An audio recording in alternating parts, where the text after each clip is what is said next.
Hi, I'm Genevieve Douglas, and I'm a reporter with Bloomberg Law, and we're here at the Littler Executive Employer Conference, and today I have with me Stephan Swinkles.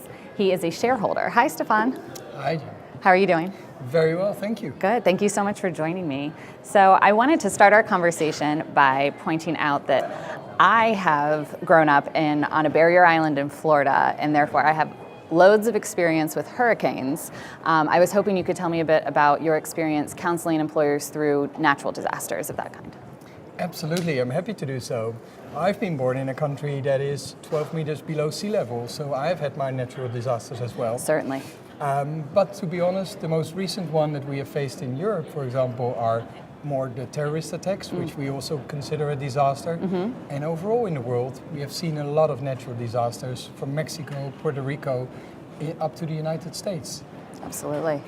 And what are employers' responsibilities for this breadth of disaster that can strike a business or the employees that work there? What are an employer's responsibilities for those workers and for that? Well, first of all, I think we need to define this. There are two things. One is within the company. Okay. There is a health and safety issue, a workplace safety issue. So the first thing that an employer has to do is to make sure that the workplace is safe. Certainly. If he cannot guarantee the safety in the workplace, he needs to undertake actions. The other thing is, of course, what happens outside of the workplace. What do you expect from your employees? Is it fair to expect your employees to travel through dangerous circumstances? Right. Is it fair to expect people to come to the office, to be available, to be online, even though they may be worrying about their family? Right. So these kind of things are the key issues, the immediate issues that comes in every employer's mind. And it seems like, especially if you look at this most recent hurricane season, the damage was extreme in Houston and Puerto Rico and other places that were hit, and there might be some longer term solutions that employers also have to consider. Absolutely. I think as an employer, you should be prepared for natural disasters. So an emergency plan or an action plan must be in the drawers of every employer.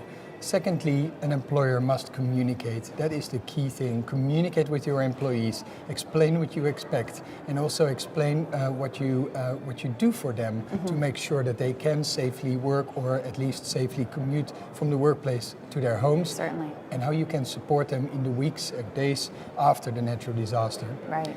And I think thirdly, it's very important to have a backup plan. An example is what happened in Puerto Rico, where there was no power, no Wi-Fi. It was very difficult for employers to transfer the salaries to the employees. And that's a very serious thing if you cannot transfer salaries in time. So you need to communicate that, but actually as a solid employer, you are required to have a backup plan to make sure that you can execute the most important steps. That makes sense, and that's probably very good to have. Looking forward, we certainly have another hurricane season on the way. It's May now. I think it actually has started. What do employers need to do looking forward? I think they should learn from the past. Okay. We have now, unfortunately, have been a few years of more natural disasters than we normally would see. So they must have undertaken already steps. Get your employees together, explain what's going to happen in, for example, the hurricane season. Also explain to them what the emergency or rescue plan is and make sure that you have facilities. For example, a lot of Puerto Rican companies made sure that they have also data servers in the United States because they know that something can happen with their local data service. That's just a small example. And so I think for every employer, there will be different steps to undertake. But you cannot just sit down and wait and hope for the best. Yeah, well, I think that's a very important note to end on. Thank you so much for joining me. Thank you so much. Thank you.